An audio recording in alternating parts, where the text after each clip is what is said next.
Welcome to this explainer. Today, we're going to be diving deep into the really heated debate around generative AI and what it means for artists and creators. And we'll be using Chris Chowan's fantastic postgraduate research as our guide. You know, this quote from Margaret Heffernan, it just perfectly captures the mood right now, doesn't it? It really does feel like a war. And that intense polarization, that's the core tension we're going to explore today. So here's how we're going to structure this. We'll look at AI as its dual-edged revolution, then dig into the real-world impact on creators, check out the open source community's response, peek at the tech making it all work, and then finally, search for some ethical ways forward. Okay, let's start with the big picture. Generative AI is often talked about as this dual-edged revolution. It's this massive, disruptive force that holds both this incredible promise of a creative utopia and, at the same time, a very real dystopian threat. And you can see this stark divide in all the literature. On one side, you have the utopian promise, AI as a tool that democratizes creativity, making everyone an artist. But on the other side are these deep dystopian fears, about mass job losses, the devaluing of human skill, and even a future where all culture starts to look and feel the same. Now, this disruption, it isn't just some abstract idea. It has a very real human cost. It's creating what academics are calling creative precarity, and it's lighting a fire under these massive legal battles around copyright. This concept right here, creative precarity, is absolutely central to understanding what's going on.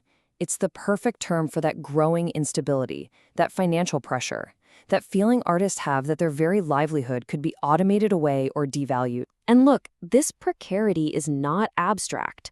A 2024 survey from DAX found that the median annual earnings for a painter in the UK were just £7,500. I mean, that's the incredibly fragile ground that this whole AI disruption is landing on. So it's no surprise that this tension is absolutely exploding in the legal arena. We're seeing massive rights holders. We're talking Getty Images, the Authors Guild, even Disney, taking these AI developers to court, accusing them of what they call mass copyright infringement. And what's really crucial here is that the legal filings suggest this wasn't accidental. It was by design. This quote from Midjourney's CEO, which came out during a lawsuit, is, well, it's incredibly damning. He's on the record admitting they used thousands of specific artists' names so the AI could mimic their styles. But running completely counter to all this precarity and legal chaos, there is a compelling antithesis, and it's coming from the open source movement. It offers a totally different path, one based on empowerment, transparency, and community control. The thinking here is rooted in something called a philosophy to code paradigm. It's a fancy term, but the idea is simple. Instead of treating ethics as an afterthought, you build your values, like decentralization and human well-being, directly into the AI's core architecture from the very beginning. And this directly challenges the whole black box model of the big tech companies, right?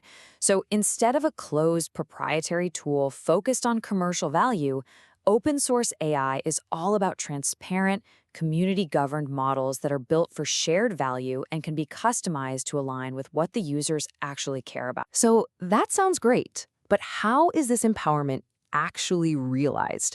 How does it work in practice? Well, to get that, we need to take a quick look at the technical infrastructure, the stack that makes all of this possible. What I love about this chart is that it shows the incredible spectrum of access that exists.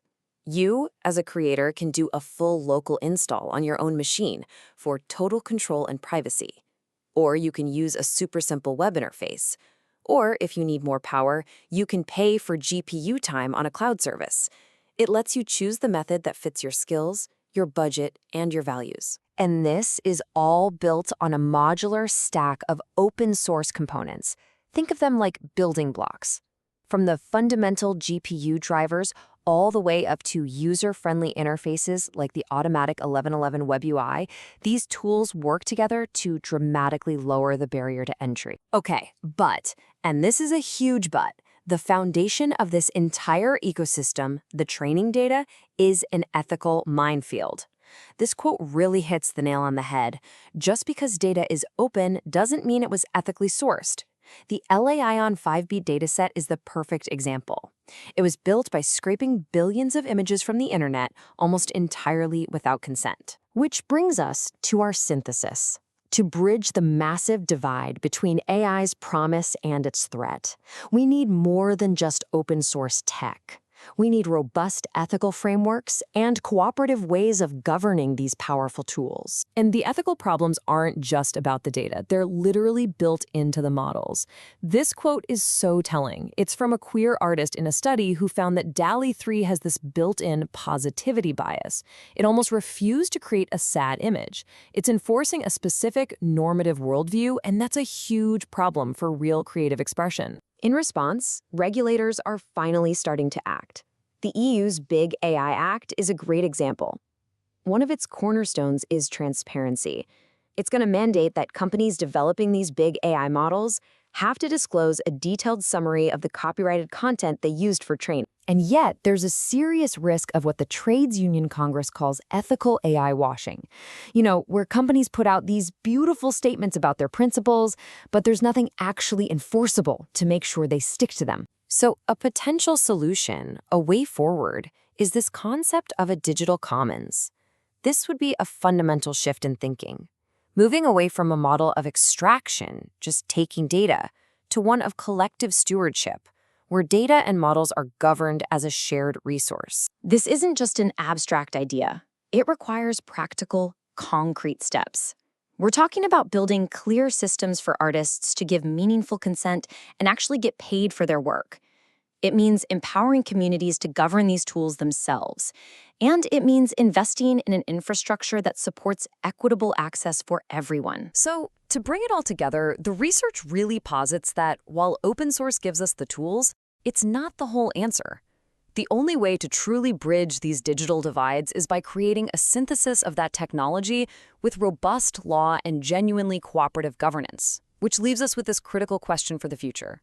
Can this cooperative, commons-based vision actually succeed, or will the raw power of capital just find new, inventive ways to exclude creatives all over again?